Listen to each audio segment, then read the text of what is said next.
इस धमाके ने ईरान के दिलो दिमाग को झकझोर कर रख दिया है। फिर से देखिए।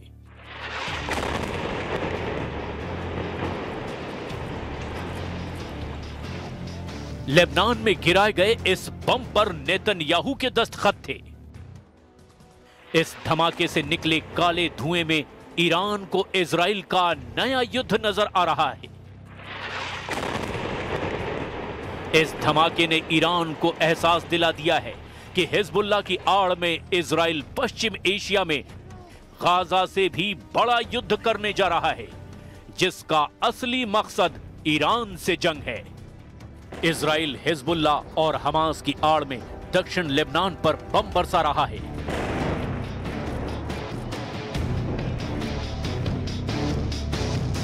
चाहे वो तायर हो या फिर सिदोन, फिलिस्तीन शरणार्थी कैंपों पर इजराइल के टारगेट है। इजराइल का दावा है कि दक्षिण लेबनान में ऐसे टारगेट तबाह किए जा रहे हैं जहां इजराइल के खिलाफ साजिश हो रही है। यौम अज़ीम व नफ्तखिर फी शुहदाना व फ़िज़्न अल्लाह मंसूरीन व मुक़ावमतना बाक़िया फी इज़्न अल्लाह व ला ननकसर नहनु शअब ला युक़हर। गाजा के बाद दक्षिण लेबनान पर हमलों ने ईरान को चौकन्ना कर दिया है और यही वजह है कि ईरान एक बार फिर इजराइल को अपनी मिसाइल पावर की याद दिला रहा है। ईरान के विदेश मंत्री अब्बास अराक्ची ने कहा कि ईरान अब इजराइल के खिलाफ नया युद्ध लड़ने के लिए पहले से ज्यादा तैयार है। अराक्ची का दावा है कि इजराइल की मिसाइलों की क्वालिटी यानी मारक क्षमता बढ़ गई है, क्वांटिटी यानी तादाद भी बढ़ गई है। अराक्ची ने कहा कि जून में हुए 12 दिन के युद्ध से ईरान ने बहुत कुछ सीखा है। उसे इजराइल की कमजोरियां पता है, उसे इजराइल की ताकत पता है और दुश्मन को भी पता चल गया है कि अगला हमला हुआ तो वो बचेगा नहीं। सवाल है कि क्या इजराइल पर फिर फटने जा रही है ईरान की मिसाइल? क्या तेल अवीव और हाइफा में फिर इसी तरह होगा हमला?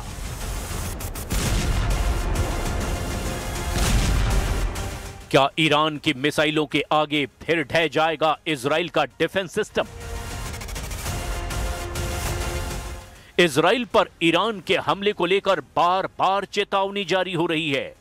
ईरान के विदेश मंत्री से पहले ईरान में सर्वोच्च नेता अली खामनेई के नए कमांडर ऐसे ही हमलों को लेकर आगाह कर चुके हैं। रिवॉल्यूशनरी गार्ड्स के नए chief major general Mohammad Pakpour ने ऐसी वार्निंग दी है कि नेतन्याहू और ट्रंप के पैरों तले जमीन खिसक जाएगी। ऐसा दावा ईरान में किया जा रहा है। कमांडर पाकपूर ने कहा कि अगर इजराइल ने ईरान पर फिर हमला करने की गलती की तो ईरान की सेना इजराइल के लिए जहन्नुम के दरवाजे खोल देगी। मेजर जनरल पाकपूर की वार्निंग बता रही है कि ईरान ऑपरेशन टू प्रॉमिस 4 को अंजाम देने के लिए पूरी तरह तैयार है। मेजर जनरल मोहम्मद पाकपूर बड़े धाकड़ कमांडर माने जाते हैं। उनको मेजर जनरल हुसैन सलामी की मौत के बाद IRGC का कमांडर बनाया गया। मेजर जनरल हुसैन सलामी की मौत 13 जून को इजराइल के हमले में हुई थी और उसके बाद से पाकपूर IRGC की कमान संभाल रहे हैं। इजराइल के खिलाफ 12 दिन तक मिसाइल अटैक करने के बाद जब युद्ध विराम हुआ तो मेजर जनरल पाकपूर ने क्या कहा था, इसे भी जरा गौर से देखिए।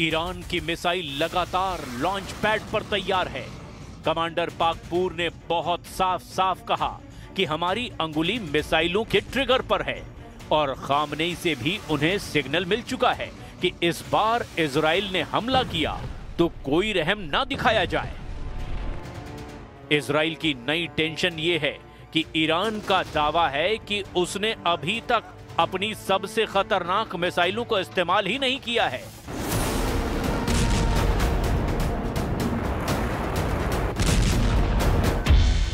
लेकिन ईरान से युद्ध को लेकर अमेरिका और इजराइल से लगातार नए नए सिग्नल मिलने लगे हैं।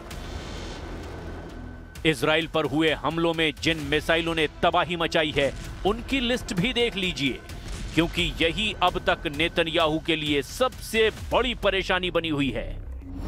इनमें सबसे खतरनाक फत्ता-1 और खैबर शिखर मिसाइल शामिल है। इसमें कद्र और इमाद मिसाइल भी शामिल हैं। फत्ता हाइपरसोनिक मिसाइल की रेंज 1400 किलोमीटर है। खैबर शिखर मिसाइल की रेंज 1450 किलोमीटर है। कद्र मिसाइल की रेंज 2000 किलोमीटर तक है और इमाद मिसाइल की रेंज 1700 किलोमीटर है।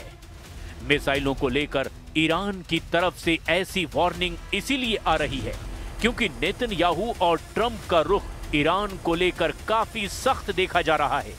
If you look at the Middle East, I would say prior to us hitting Iran so hard, we could have never made that deal because you would have had a dark cloud over the Middle East when we took out their nuclear capability, which was one of the great military maneuvers of all time. It was flawless. You saw that. Trump और Netanyahu दोनों जानते हैं कि Israel पर Iran की जितनी missile गिरी, ऐसे हर धमाके ने इजराइल के मिसाइल डिफेंस सिस्टम का पुर्जा ढीला कर दिया। तेल अवीव से लेकर हाइफा और अशदोद से लेकर बेन गुरियन हवाई अड्डे तक हर मिसाइल हमले ने नेतन्याहू को ईरान पर नया प्लान बनाने पर मजबूर कर दिया। यही वजह है कि नेतन्याहू ने ईरान को घेरने के लिए अब नई तिकड़म लगाई है। नेतन्याहू ने कहा है कि ईरान के मिसाइल कार्यक्रम पर रोक लगनी चाहिए और उसे 480 किलोमीटर से ज्यादा रेंज की मिसाइल नहीं बनाने दिया जाए।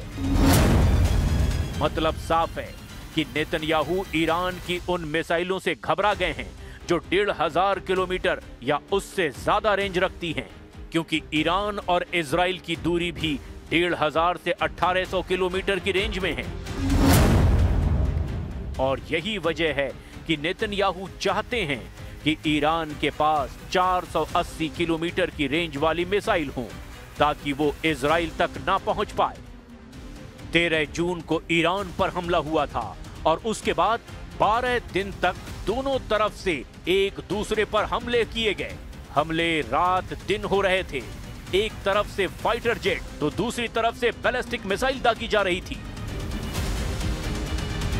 एक तरफ नेतन्याहू ने कमान संभाली जिसमें अमेरिका से भी पूरी मदद मिली थी, तो दूसरी तरफ ईरान के सर्वोच्च नेता अली खामनी ने मोर्चा संभाला और तमाम मिलिट्री लीडरशिप खत्म होने के बाद फौरन सेना की कमान नए कमांडरों के हाथ में दे दी। और फिर 12 दिनों तक ईरान ने बता दिया कि इजराइल की शुरुआती स्ट्राइक के बाद उसकी मिसाइल पावर बरकरार है।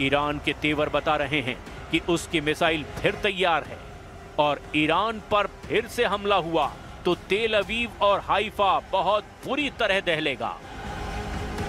ये वार्निंग ईरान से लगातार आ रही है। ईरान के बड़े बड़े जनरल लगातार इजराइल को वार्निंग दे रहे हैं। ईरान के मेजर जनरल याह्या रहीम सफ़वी, जो सर्वोच्च नेता अली खामनेई के सलाहकार भी हैं, उनका दावा है कि ईरान के पास हजारों मिसाइल और ड्रोन हैं जो खुफिया ठिकानों पर रखे गए हैं और अगर ईरान पर हमला हुआ तो इन सब को इस्तेमाल किया जाएगा।